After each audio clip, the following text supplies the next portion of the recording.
Hello again, collective. Yan, tignan natin ano tong mga energies. This is a love reading for the collective. Kaya pwedeng tutugma, pwedeng hindi, since hindi naman po ito personal reading. Maraming salamat sa mga sumusuporta, laging nakasubaybay sa ating mga readings. At kung bago po kayo, I'm Purple Teen, and please don't forget to subscribe, like, or follow. Maraming salamat sa mga nag-avail ng personal readings dun sa magkasunod na promo. Maraming nag-avail, kaya thank you sa pagtangkilik. At doon naman sa mga gustong mag-avail, mag-inquire, mag-message po kayo sa aking official FB page.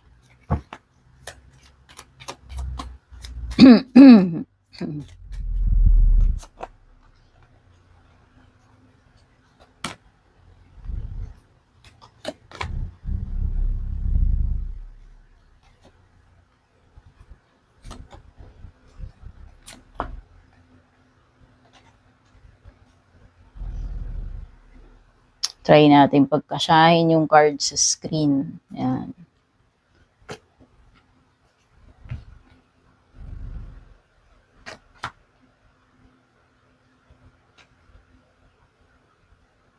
Okay, baka yung iba sa inyo dito may secret admirer kayo. Oh. Ayan. So, tandaan ha, itong istorya na to or itong energies dito, hindi ko saklaw yan kung ano lang ma-pick up ko dito sa cards yun na i-check up sa inyo. At dahil hindi ito personal reading, sabi ko nga, maaaring tutugma, maaaring hindi rin tutugma ito para sa inyo.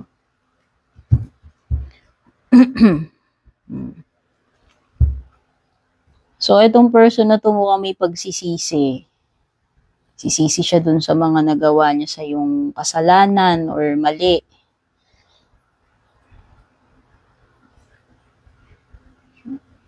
Parang may nasisense din ako ng energy dito na parang nagpapakiramdaman kayo nitong person na to. Okay, so this is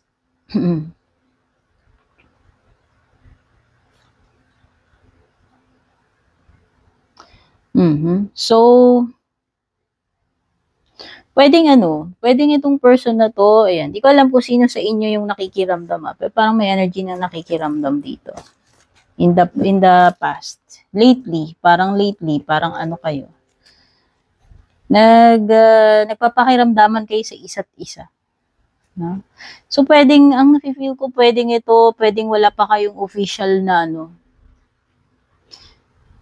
Ibig sabihin, hindi pa kayo talaga wala pa kayong formal na usapan or wala pa kayong formal na relationship. And right now, nakikita ko is meron ng committed sa inyo. Kumbaga parang itong person na to parang sideline person para sa inyo kasi kasi meron na ditong committed na ayan. No? Pwedeng yung isa sa inyo is in a relationship na. Okay? O yan, pwedeng may person na. Kaya lang parang nafe-feel ninyo, siguro nafe-feel ninyo sa isa't isa, na-type nyo yung isa't isa. Basta meron something na namumuo sa inyo nitong person na to and nafe-feel ninyo na may attraction, may something. Although, sabi ko nga, yung isa sa inyo is taken na, whether siya may asawa na or may karelasyon na or ikaw. No?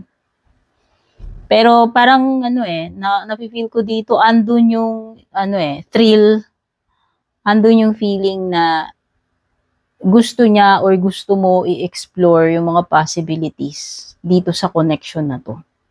No, dito sa person na to.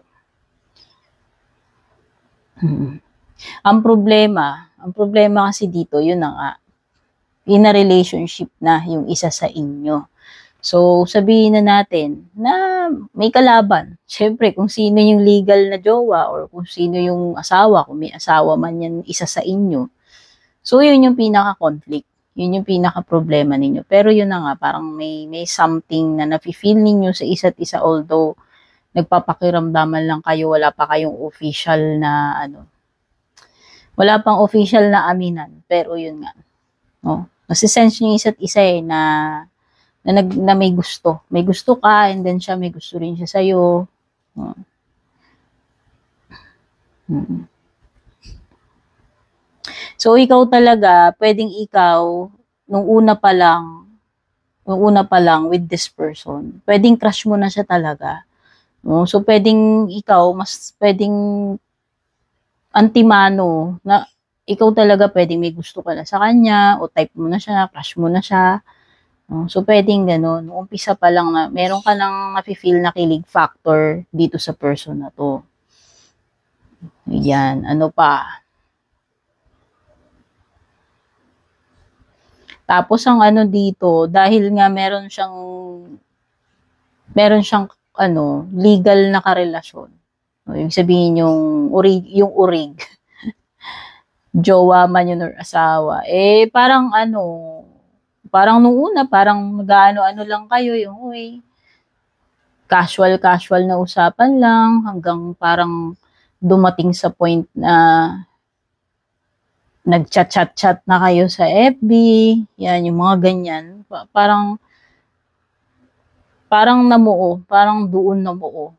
Parang nagiging often na yung mas madalas na yung chikahan nyo sa FB, yan, nagchat-chat siya sa'yo, or vice versa, ikaw nagchat ka sa kanya, yung mga ganun. So, yan, merong kumbaga parang na-develop. Merong something na na-develop sa inyo, netong person na to. Okay? And may mga signs talaga. So, many times mo na rin kasing napapansin na, oo, nung una pa lang, pwedeng sa'yo na, nung umpisa, akala mo ikaw lang yung attracted dito sa person na to, ikaw lang yung parang may crush, pero, eventually, parang ano mo rin napapansin mo rin yung mga signs Kumbaga, parang tawag dito, nagpapakita rin siya sa iyo ng motives, nagpapakita rin siya sa iyo ng signs na parang pareho kayo pareho kayong type ng isa't isa. So, ayan. Ang pinaka-problem nyo lang talaga, ayan, pwedeng may pamilya na tong tao na to, ayan. So, it's either i-continue mo tong connection na to kahit na alam mong makakasira ka ng marriage or family, especially kung may anak na siya. So, kung sino man yung taken na sa inyo, kasi hindi ko alam kung sino sa inyo yung taken dito, pero yun na nga, ang pinaka-conflict dito is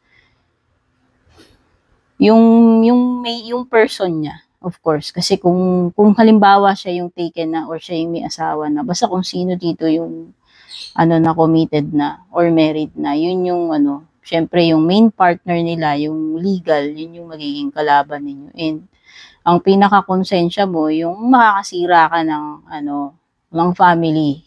Sabi ko nga, lalo na kung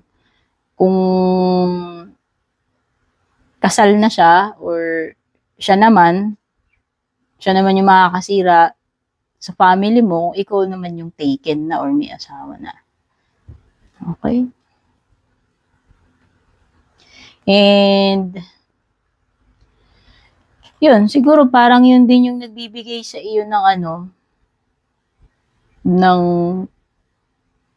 parang medyo awkward feeling na parang sabihin na natin na parang may mga sweet nothings kayo nitong person na to, although pwedeng hindi ko alam kung nagbitiw na kayo ng salita sa isa't isa. Pero may mga times na syempre, you feel insecure. Pwedeng ma-feel mo yung insecurity kasi alam mo naman na hindi siya 100% na sa'yo sa ngayon.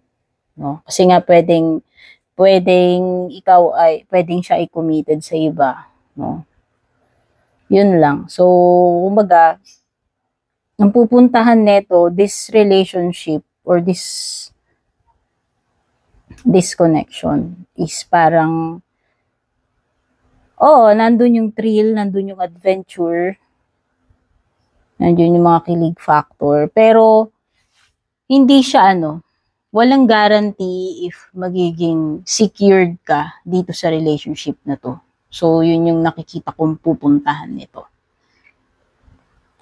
Okay?